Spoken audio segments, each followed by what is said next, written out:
ನಮಸ್ಕಾರ ಕರ್ನಾಟಕ.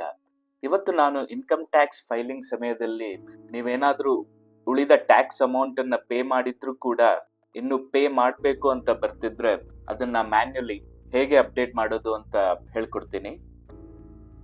ಇಲ್ಲಿ ತೋರಿಸಿದ ಹಾಗೆ ನಾನು ಆಲ್ರೆಡಿ ಪೇಯಬಲ್ ಅಮೌಂಟ್ ಪೇ ಮಾಡಿದ್ದೀನಿ, ಬಟ್ ಆದರೂ ಕೂಡ ನನಗೆ ಈ ಪೇಜಲ್ಲಿ ಇನ್ನೂ ಪೇಯಬಲ್ ಅಮೌಂಟ್ ತೋರಿಸ್ತಾ ಇದೆ. ಅದು ಝೀರೋ ಆಗಿಲ್ಲ. ಹಾಗೂ ನಂಗೆ ಕೇವಲ 2 ಆಪ್ಷನ್ಸ್ ಇದೆ ಇಲ್ಲಿ, ಪೇ ನಾವ್ ಅಥವಾ ಪೇ ಲೇಟರ್ ಆಪ್ಷನ್ ಅಂತ. ನಾನು ಆಲ್ರೆಡಿ ಪೇ ಮಾಡಿದ್ರಿಂದ ಈ 2 ಆಪ್ಷನ್ ನನಗೆ ವರ್ಕ್ ಆಗಲ್ಲ. ಹೀಗಿದ್ದಾಗ ನೀವು ಮೊದಲು ಪೇಮೆಂಟ್ ಮಾಡಿದ ಚಲನ್ ಅನ್ನ ಡೌನ್ಲೋಡ್ ಮಾಡ್ಕೊಳ್ಬೇಕು, ಯಾಕಂದ್ರೆ ಅದರಲ್ಲಿರೋ ಡೀಟೇಲ್ಸ್ ನಮ್ಗೆ ಮುಂದೆ ಬೇಕಾಗುತ್ತೆ. ಚಲನ್ ಅನ್ನ ಡೌನ್ಲೋಡ್ ಮಾಡೋದು ಹೇಗಂತ ತೋರಿಸ್ತೀನಿ. ಈ ಫೈಲಿಂಗ್ ವೆಬ್ಸೈಟ್ ನ ಹೋಮ್ ಪೇಜ್ ಹೋಗ್ಬೇಕು. ಈ ಫೈಲ್ ಅಂತ ಇಲ್ಲಿ ಆಪ್ಷನ್ ಕಾಣಿಸ್ತಿದೆಯಲ್ಲ, ಇದ್ರ ಮೇಲೆ ಕ್ಲಿಕ್ ಮಾಡಬೇಕು. ಇ ಪೇ ಟ್ಯಾಕ್ಸ್ ಅಂತ ಚೂಸ್ ಮಾಡಬೇಕು.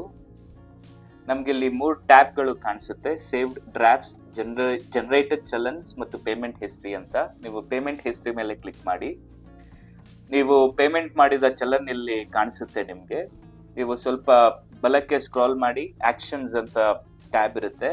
ಆಕ್ಷನ್ಸ್ ಕೆಳಗೆ 3 ಡಾಟ್ಸ್ ಇರುತ್ತೆ. ಆ 3 ಡಾಟ್ಸ್ ಮೇಲೆ ಕ್ಲಿಕ್ ಮಾಡಿದ್ರೆ ನಿಮ್ಗೆ ಡೌನ್ಲೋಡ್ ಅಂತ ಆಪ್ಷನ್ ಸಿಗುತ್ತೆ. ನೀವು ಡೌನ್ಲೋಡ್ ಅಂತ ಕ್ಲಿಕ್ ಮಾಡಿ ಚಲನ್ ಅನ್ನ ಡೌನ್ಲೋಡ್ ಮಾಡ್ಕೊಳ್ಬಹುದು. ಚಲನ್ ಡೌನ್ಲೋಡ್ ಆದ ನಂತರ ನೀವು ವಾಪಸ್ ಡ್ಯಾಶ್ ಬೋರ್ಡ್ ಕ್ಲಿಕ್ ಮಾಡಿ, ರೆಸ್ಯೂಮ್ ಫೈಲಿಂಗ್ ಅಂತ ಕ್ಲಿಕ್ ಮಾಡಿ. ಟ್ಯಾಕ್ಸ್ ಪೇಯ್ಡ್ ಅಂತ ನಿಮ್ಗೆ ಆಪ್ಷನ್ ಕಾಣಿಸುತ್ತೆ. ನೀವು ಟ್ಯಾಕ್ಸ್ ಪೇಯ್ಡ್ ಅಂತ ಕ್ಲಿಕ್ ಮಾಡಬೇಕು. ನಂತರ advance tax and self assessed tax payments ಅಂತ ಆಪ್ಷನ್ ಕಾಣಿಸುತ್ತೆ, ಅದನ್ನ ಕ್ಲಿಕ್ ಮಾಡಿ. ಆಡ್ ಅನದರ್ ಅಂತ ಬಟನ್ ಇರುತ್ತೆ, ಅದನ್ನ ಕ್ಲಿಕ್ ಮಾಡಿ. ಇಲ್ಲಿ ನೀವು ಚಲನ್ ನಲ್ಲಿ ಕಾಣಸಿಗುವ PSR code, challan serial number ಬಂದು ನಿಮ್ಮ ಚಲನ್ ನಲ್ಲಿ ಚಲನ್ ನಂಬರ್ ಅಂತ ಎಂಟರ್ ಆಗಿರುತ್ತೆ. ಸೊ ಅದನ್ನ ಡೇಟ್ ಆಫ್ ಡೆಪಾಸಿಟ್, ನೀವು ಯಾವ ದಿನ ಪೇಮೆಂಟ್ ಮಾಡಿದಿರೋ ಆ ಚಲನ್ ಪ್ರಕಾರ ಆ ಡೇಟ್ ಅನ್ನ ಎಂಟರ್ ಮಾಡಿ. ಹಾಗೂ ಟ್ಯಾಕ್ಸ್ ಅಮೌಂಟ್ ನೀವು ಎಷ್ಟು ಪೇ ಮಾಡಿದಿರೋ ಅದನ್ನ ಕೂಡ ಎಂಟರ್ ಮಾಡಬೇಕಾಗುತ್ತೆ. ಒಮ್ಮೆ ನೀವು ಈ ಎಲ್ಲ ಡೀಟೇಲ್ಸ್ ಫಿಲ್ ಮಾಡಿದ ನಂತರ ಸೇವ್ ಅಂತ ಕ್ಲಿಕ್ ಮಾಡಿ. ನಂತರ ಕನ್ಫರ್ಮ್ ಅಂತ ಕ್ಲಿಕ್ ಮಾಡಿ. ಪ್ರೊಸೀಡ್ ಟು ವೆರಿಫಿಕೇಶನ್ ಕ್ಲಿಕ್ ಮಾಡಿ. ಇಲ್ಲಿ ನೀವು ನೋಡ್ಬೋದು ಟ್ಯಾಕ್ಸ್ ಅಮೌಂಟ್ 0 ಅಂತ ತೋರಿಸ್ತಿದೆ, ಯಾಕಂದ್ರೆ ನಾವು ಮ್ಯಾನ್ಯುಲಿ ಟ್ಯಾಕ್ಸ್ ಪೇಯ್ಡ್ ಡೀಟೇಲ್ಸ್ ನ ಅಪ್ಡೇಟ್ ಮಾಡಿದೀವಿ. ಹಾಗೆ ನಿಮ್ಗೆ ಮೊದಲಿನ ತರ ಪೇ ನಾವ್ ಅಥವಾ ಪೇ ಲೇಟರ್ ಅಂತ ಆಪ್ಷನ್ ಇಲ್ಲ. ನಿಮ್ಗೆ preview and submit your return ಅಂತ ಬಟನ್ ಸಿಗ್ತಾ ಇದೆ.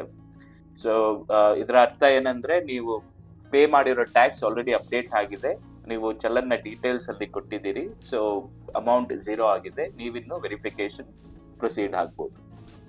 ನಿಮಗೆ ಈ ಮಾಹಿತಿ ಉಪಯುಕ್ತವಾಗಿದ್ದಲ್ಲಿ ದಯವಿಟ್ಟು ನನ್ನ ವಿಡಿಯೋ ಲೈಕ್ ಮಾಡಿ, ನನ್ನ ಚಾನೆಲ್ನ ಸಬ್ಸ್ಕ್ರೈಬ್ ಮಾಡಿ. ಹಾಗೆ ಬೇರೆ ಯಾರಾದರೂ ಇಂತಹ ಮಾಹಿತಿ ಹುಡುಕ್ತಿದ್ದಲ್ಲಿ ಅವರೊಂದಿಗೆ ಶೇರ್ ಮಾಡಿ. ಧನ್ಯವಾದಗಳು.